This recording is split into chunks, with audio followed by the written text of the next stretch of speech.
the total debt forgiven under the leadership to $167 billion and helping nearly 5 million families breathe easier.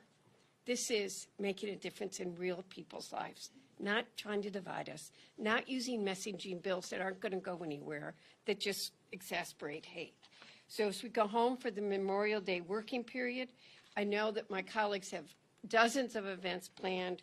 We're going to be working very hard with our veterans to remember those that gave their life to fight for our freedoms, because we never do take our freedoms for granted. Thank you. And with that, I'm going to introduce my co-chair of the DPCC from Massachusetts, Lori Trey. Well, thank you, Chair Dingle, and thank you, Chair Aguilar and Vice Chair Lieu, for hosting us. I think my colleagues have said it already, but House Republicans have proven time and again that the only thing that can unite their fractured Republican conference is bringing messaging bills that have no chance of becoming law to the floor. Earlier this month, Speaker Johnson announced Appliance Week, where instead of passing legislation to protect women's reproductive rights, House Republicans voted to defend stoves and refrigerators that no one tried to take away. They followed that up by unveiling a list of bills to align with Police Week. But rather than pass legislation to increase funding for the COPS program, the most important federal program that local departments rely on, House Republicans passed toothless resolutions designed to score cheap political points. And this week it's more of the same. House Republicans unveiling a farm bill that cuts $30 billion from food assistance programs, including the largest cuts to SNAP in 3 decades, that the most vulnerable families in our nation need to put food on their table. This is a dangerous proposal, and the fact is it has no chance of becoming law. It's just another exercise in futility. House Democrats are ready to work with our colleagues across the aisle to find compromise on legislation that will improve the lives of hardworking families, just as we did last Congress when we passed the bipartisan infrastructure law to rebuild our roads and bridges and create jobs, the Bipartisan Chips and Science Act to reinvest in American manufacturing, the Bipartisan Safer Communities Act to rein in gun violence, and the Bipartisan PACT Act, which, as of this week, you've heard, has approved more than 1 million claims for assistance from veterans across our country who are exposed to burn pits and toxic chemicals during their service. We should be looking to build on that progress, but House Republicans are taking their marching orders from Donald Trump, who opposes anything that could help President Biden in an election year. That's politics at its worst. It's exactly what people hate about Washington. It's why Democrats are taking our message, our commitment to putting people over politics, directly to voters. And we'll do that when we're home next week, and we'll keep doing it every single week between now and November. Thank you. Thank you so much, Lori. I'll give Vice Chair Ted Lieu all your tough questions today. It feels like that kind of day, so we'll start. Who's up? Who's up first? Scott.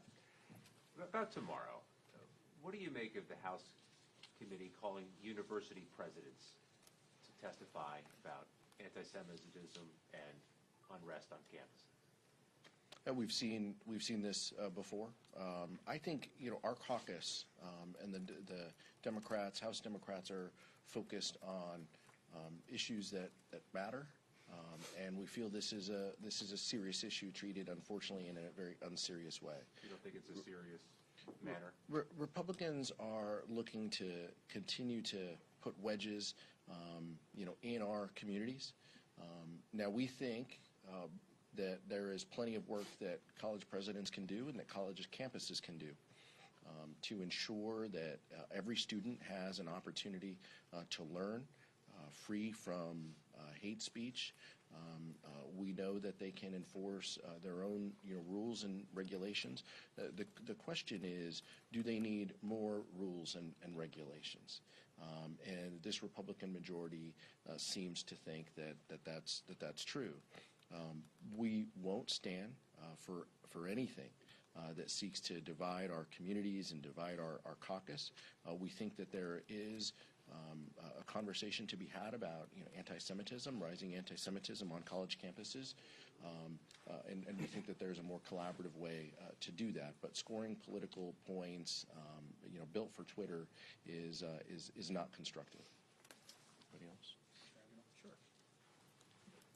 One of the most helpful things that Republicans can do is to pass a bill by Congresswoman Kathy Manning that actually provides resources to the Department of Education to go ahead and investigate claims of anti-Semitism and other claims of discrimination. And what we now need to do is get resources to these agencies to enforce the law. I urge Republicans to put that bill on the floor.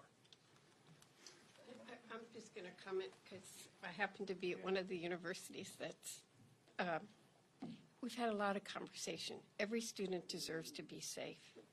And I think sometimes the kerosene that's being thrown on it from Washington isn't helping people listen to each other, to understand each other. I've met with everybody. I was at Hillel the first week of October 7th. I've been with my Jewish students, but I've also been at the encampment on the campus. They're not anti-Semitic. We have a lot of people that are hurting in this country on both sides. I think this hearing might be a type of kerosene. I do. I think that we need for everybody to feel safe, and that we need to stand up to hate wherever we see it.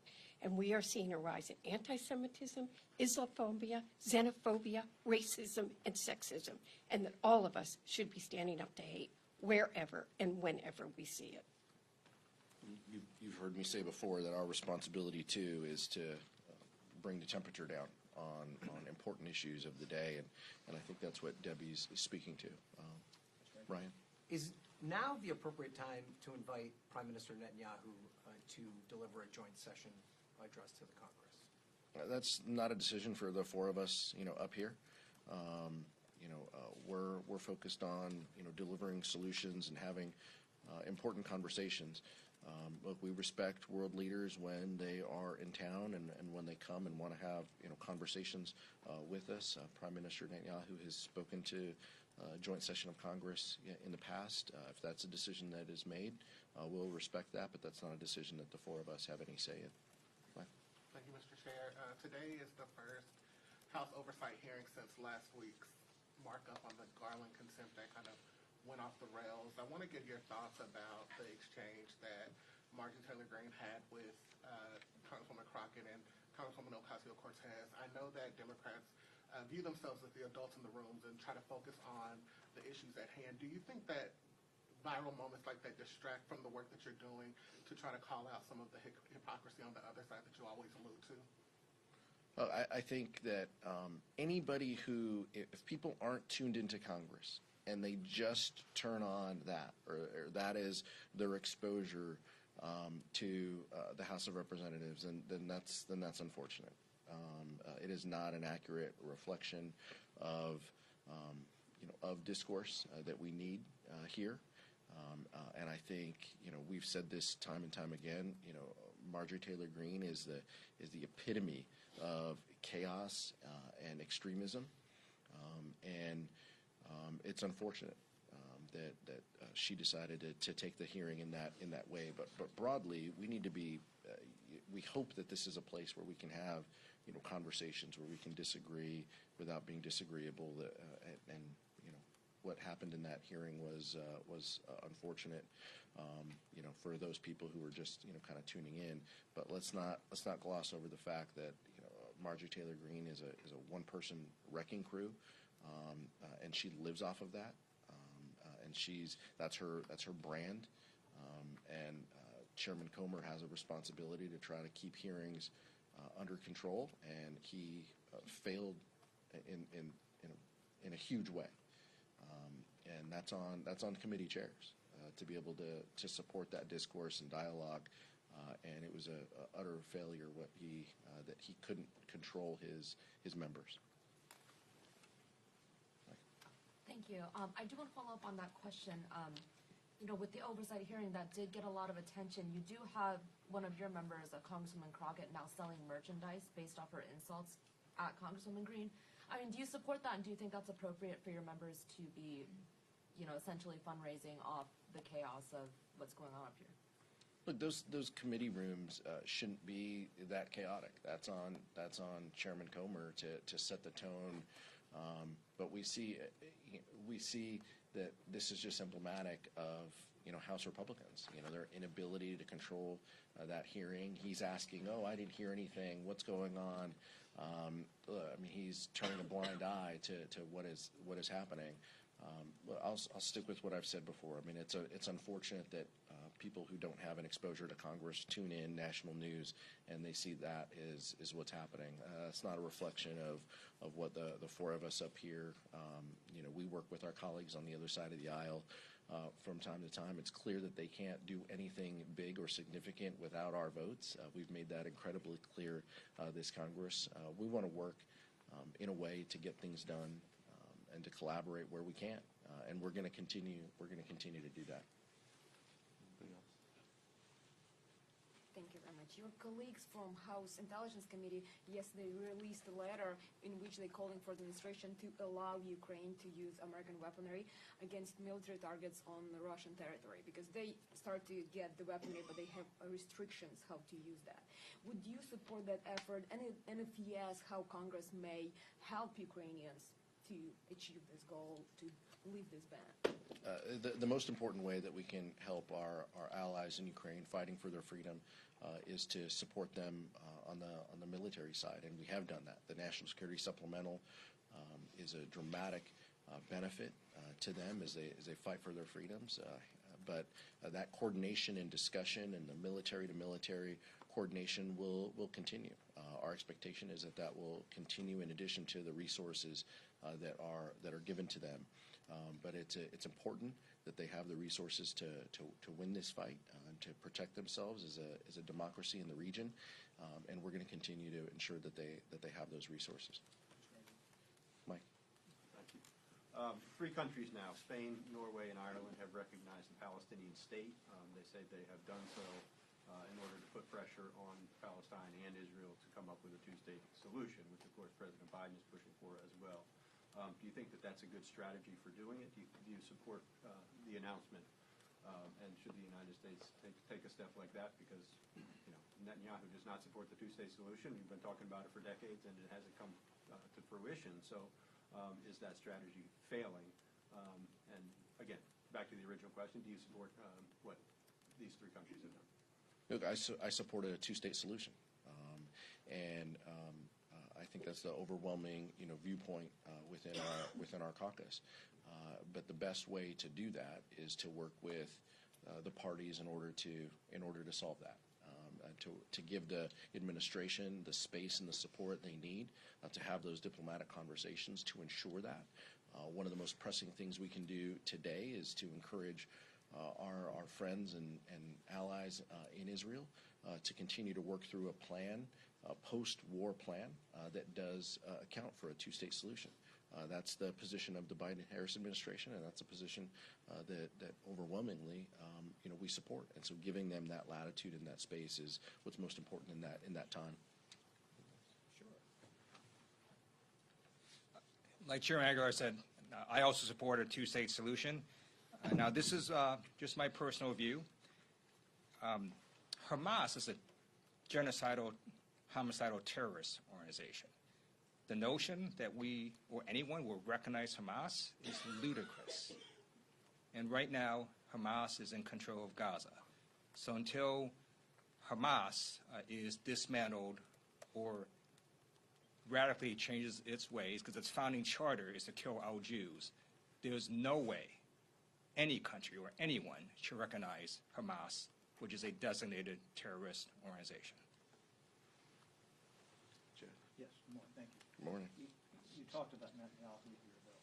Can you give us a barometer reading, though, in your caucus as to people who would say, yes, let's have the Prime Minister of Israel come to speak? He is a global leader, as you say, and others who say, no way, we're with the ICC. No, I can't give you a read on that. You're the chair of the caucus. What's the temperature Yeah. inside the caucus? I mean, that's on you guys to have 213 conversations if you want to know where people land on this. It's not a decision that the 4 of us get to make. I believe all 4 of Lori may not have been in Congress at the time the Prime Minister spoke last time to a joint session of Congress. When world leaders come and speak to a joint session of Congress, it is an important reflection. We oftentimes, we get reserved seats for those as members of Democratic leadership. We pay our respects, we participate, we listen. That's what we do, Would but you that's have to not be a. respectful? That's not, everybody who comes on that House floor should be respectful of the gathering that is happening, whether we are voting or whether someone is speaking to us. That's the overwhelming feeling of Democratic leadership. At the NRA convention this past weekend, Trump made comments about a potential third presidential term, and I just wanted to get your thoughts on, is he joking? Is this something that you guys are taking seriously? Every time the former president speaks about these things, we should take him seriously. He has said time and time again, he has told us who he is and what he will do. He told us that he would pack the court to get rid of a woman's right to make her own health care decisions, and that's exactly what he did. When he wasn't, glitching out and waiting at the NRA conference, he said some pretty terrible things. But the erosion of democratic norms is very clear among the former president. People should hear him. I have heard Liz Cheney speak to that directly as well. She has said if you allow Donald Trump in the White House again, he will not leave. That's very clear who he is and what he stands for, and the American public should take note. I want to ask about the crypto bill that's up today. The White House says they oppose it. I understand there's members of your caucus who oppose it. Do you expect a substantial number of Democrats to vote for this legislation? Thankfully, you didn't define what a substantial number of Democrats is, so More than so 20, I don't have to answer your question. No, you're done. Look, Ted Lieu's going to take the top. yeah, that's true. Before I defer to Vice Chair Ted Lieu, look, this is a very serious issue, and the House Democratic Caucus takes this serious. Having a robust regulatory climate that protects investors and protects people is something we think through, even when there are different ideas on how we get there. I think 6 members of the Financial Services Committee on the Democratic side supported the bill, in committee. I would anticipate that it's a bipartisan vote later today, but I couldn't speak to the numbers, and I don't think it's anything that Whip Clark is whipping. You did a great job. Ryan Bennett, USA Today. Hi, Congressman. In the opening of your remarks, you said that you all don't have much to show for the last 4 weeks, and you explained why. Last week, some of your Republican colleagues took time to go support the former President Donald Trump at his trial in New York. The defense rested their case yesterday, so this trial will be coming to an end very soon. What are your initial reactions, I guess, to some people taking the time out of a work week to go support the former president at this trial? And do you foresee it slowing up any legislative business if they go to continue to support him amongst closing arguments and a verdict? Yeah, look, it's important first that everybody respects the independent judiciary and whatever decision is arrived to by that jury. But this speaks to the earlier question too, right? House Republicans changed their calendar just so the Red Tie Brigade can go up there and bend a knee to Donald Trump. They moved committee schedules and calendars around just so they could have his back. It's an unfortunate state of where the House Republican Conference is, that even the Speaker has to go to bend a knee to the leader of his party to show his support. Right, this is a litmus test of Donald Trump. Anybody who wants to be in the Veep sweepstakes has to go and bend a knee and to show their support and to stand behind him and to sit through that hearing or to have his back. It's just an incredibly sad state of where the House Republican Conference is. But I don't think that this is surprising to any of us. I mean, we've seen this, time and time again. The performative nature of the politics of trying to vie for Donald Trump's love and affection is an overwhelming, viewpoint on the other side of the aisle. Last question. You spoke a little bit about the Louisiana bill yesterday that was advanced to classify abortion pills as controlled substances. 2 questions. Do you fear that we could see that replicated in other states? And do you also fear that some of your Republican colleagues here might be inspired to introduce a legislation that's similar to that? I'll let the vice chair speak too, but the answer to both questions is yes. I mean, look, House Republicans have been very clear that the incubator for these terrible ideas that are assaulting women's reproductive freedom are spreading throughout the country. You know, 6-week bans in Florida, a Louisiana ban. You have President Trump now, you know, talking openly about going after contraception. And then his campaign obviously has to kind of clean it up, you know, at the end and to say that's not what he meant. But again, look, let's trust him when he says that these are things that are on the table. We're going to continue to see that because Republicans overwhelmingly do not trust women to make health care decisions for themselves, period. That's just where the party is. And so we need to trust them when they say that, but I'll defer to the vice chair. Extreme Republicans want to take away reproductive freedom. They want to meddle in your bedroom with contraceptive bans. And we know this because, in fact, they're introducing bills on these topics. Not only are red states introducing very extreme bills, but when you try to restrict medication abortion nationwide, as conservative groups try and do through the U.S. Supreme Court, that affects purple states, that's going to affect blue states. So this is a full onslaught on reproductive freedom. And again, it's a reminder that the two parties are not the same. Yeah, I have to speak on this topic because we've seen overwhelmingly the former president mix up mifepristone with contraception.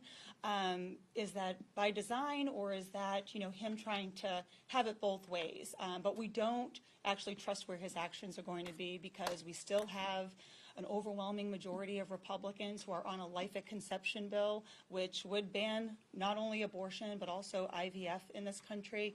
And we have to be just vigilant in making sure that people know what is at stake. I do think that this is going to be talked about from now until November and until it's fixed.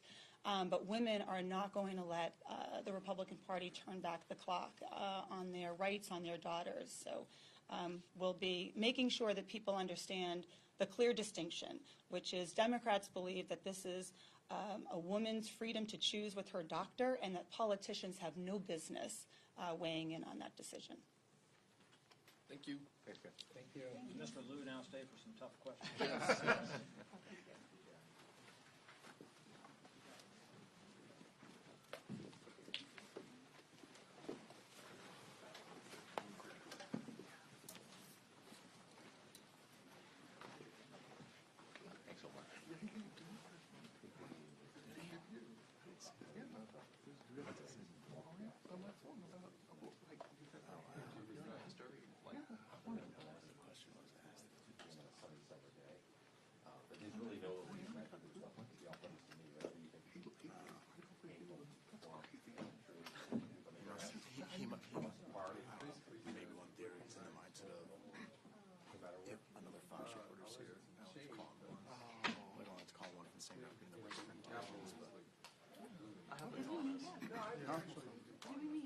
No. Hi, I'm Maya. Hey, USA Today, right? Ryan, nice to meet you at Fox Radio. Oh, let me meet you. Also with RTCA. Yeah, it's been. See, Ryan, I don't even know why. It's a long stand. On camera. 30 seconds was there at a sound.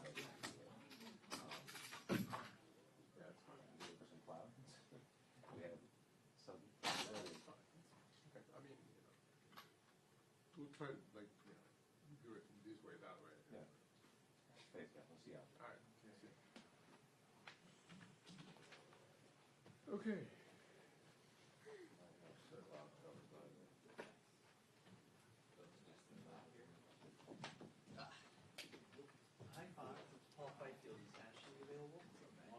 I got you walking.